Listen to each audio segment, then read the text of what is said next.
Good morning, BA Part 1 First Year Literature students. Today I shall be discussing John Donne's Holy Sonnet, Death Be Not Proud. So he starts with, I'll just read out the sonnet for you. Death be not proud, though some have called thee mighty and dreadful, for thou art not so. For those whom thou think thou dost overthrow, die not, poor death, nor yet thou kill me from rest and sleep, which but thy pictures be. Much pleasure then from thee, much more must flow, and soonest our best men will thee do go.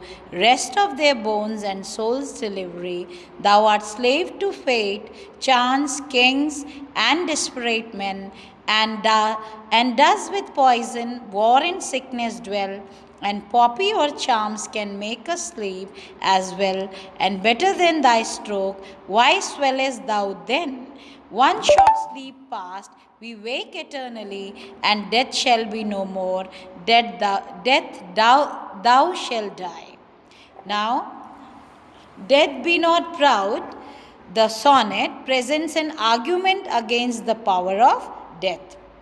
In this particular sonnet, as you see the title, Death Be Not Proud. So, it itself, which is in apostrophe, here death is being personified, and poet and the speaker is speaking to death that it should not have any feeling of what you say, it should not feel proud because it has no power. And I, as a human being, do not fear death. Death is just like a sleep. So he says, he addresses death as a person. I told you it is being personified. The speaker warns death against pride in his power. Such power is merely an illusion, and the death things it brings to men, the death which brings an end to men and women is in fact rest from worldly weariness for its alleged victim. So the poet calls it to be merely an illusion. Death is just like a sleep. So the poet criticizes death as a slave to other forces, fate, chance, kings, and desperate men. Death is not in control, for a variety of other powers exercise their volition in taking lives. Even in the rest it brings, death is inferior to drugs. If you compare it to opium can give you sleep. So death is also, giving you a kind of rest. So the poet is not scared of death. So poet says, even in the rest it brings, death is inferior even to the drugs. Finally, the speaker predicts the end of death itself, stating, death thou shalt die. So I will not die, rather death is going to die. So if you, a quick analysis will be, so Donne's Holy Sonnet 10 follows the Elizabethan and Shakespearean sonnet form, in that it is made of 3 quatrains and a concluding couplet. However, Donne has chosen the Italian Petrarchan sonnet rhyme scheme of A-B-B-A for the first 2 quatrains, grouping them into an octave typical of a Petrarchan form. He switches rhyme scheme in the 3rd quatrain to CD, DC, and then the couplet rhymes EE as usual. The first quatrain focuses on the subject and audience of this poem, death. By addressing death, Donne makes death into a character through personification. The poet wants death to avoid pride, that is in line 1, and reconsider it's his position as a mighty and dreadful force, line 2. He concludes the introductory argument of the first quatrain by declaring to death that those it claims to kill die not, that is line 4, and neither can the poet himself be stricken in this way. So I'll just read out again the 4 lines which I have just explained to you. Death, be not proud, though some have called thee mighty and dreadful, for thou art not so. For those whom thou thinkest thou dost overthrow, die not, poor death, nor yet can thou kill me. So you were not powerful over them, neither you will be on me. The second quatrain, which is closely linked to the first through the ABBA rhyme scheme, turns the criticism of death as less than fearful into praise for death's good qualities. From death comes much pleasure, that is line 5. So he says, from rest and sleep, which but thy pictures be, much pleasure then from thee, much more must flow, and soonest our best men with thee to go, rest of their bones and souls delivery. Rather, rest gives the delivery. So, the second quatrain, which is closely linked to the first through the ABBA rhyme scheme, turns the criticism of death as less than fearful into praise for death's good qualities. From death comes much pleasure, since those good souls whom death releases from earthly suffering experience rest of their bones. Line 6. Done then returns to criticizing death for thinking too highly of itself. Death is no sovereign but a slave to fate, chance, kings and desperate men. That is line 9. This last demonstrates that there is no hierarchy in which death is near the top. Although a desperate man can choose death as an escape from earthly suffering, even the rest which death offers can be achieved better by poppy or charms. Line 11. So even there, death has no superiority.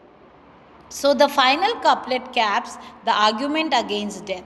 Not only is death the servant of other powers and essentially impotent to truly kill anyone, but also death is itself destined to die. So this is something, quite contradictory. As in the Christian tradition, the dead are resurrected to their eternal reward.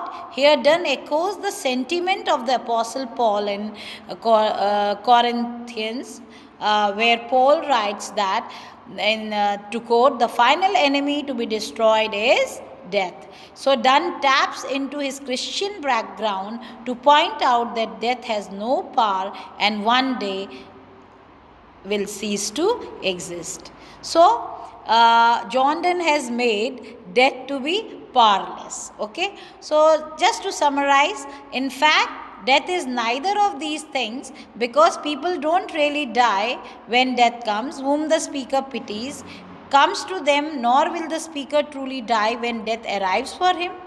Comparing death to rest and sleep, which are like images of death, the speaker anticipates death to be even more pleasurable than these activities. Furthermore, it's often the best people who go with death, which represents nothing more than the resting of the body and the arrival of the soul in the afterlife. Death is fully controlled by fate and luck, and often administered by rulers or people acting desperately. The speaker points out that death is also associated with poison, war, and illness. Drugs and magic spells are more effective than death when it comes to rest. Now, the poet concludes by saying death is nothing but a mere sleep in between people's earthly lives and the eternal afterlife.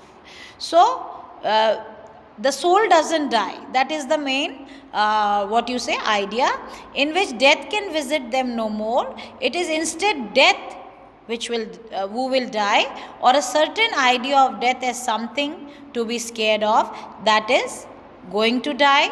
Now, the main theme of this particular sonnet is Holy Sonnet's Death Be Not Proud. That is the powerlessness of death. Okay, that is the main idea.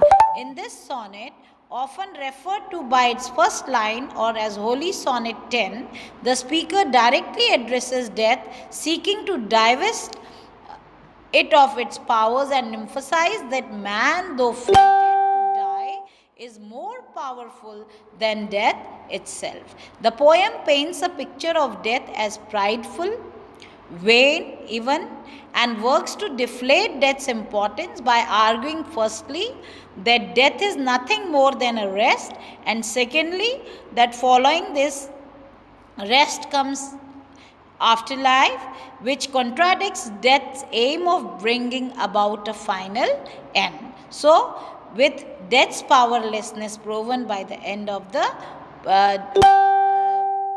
powerlessness by the end of the poem. So,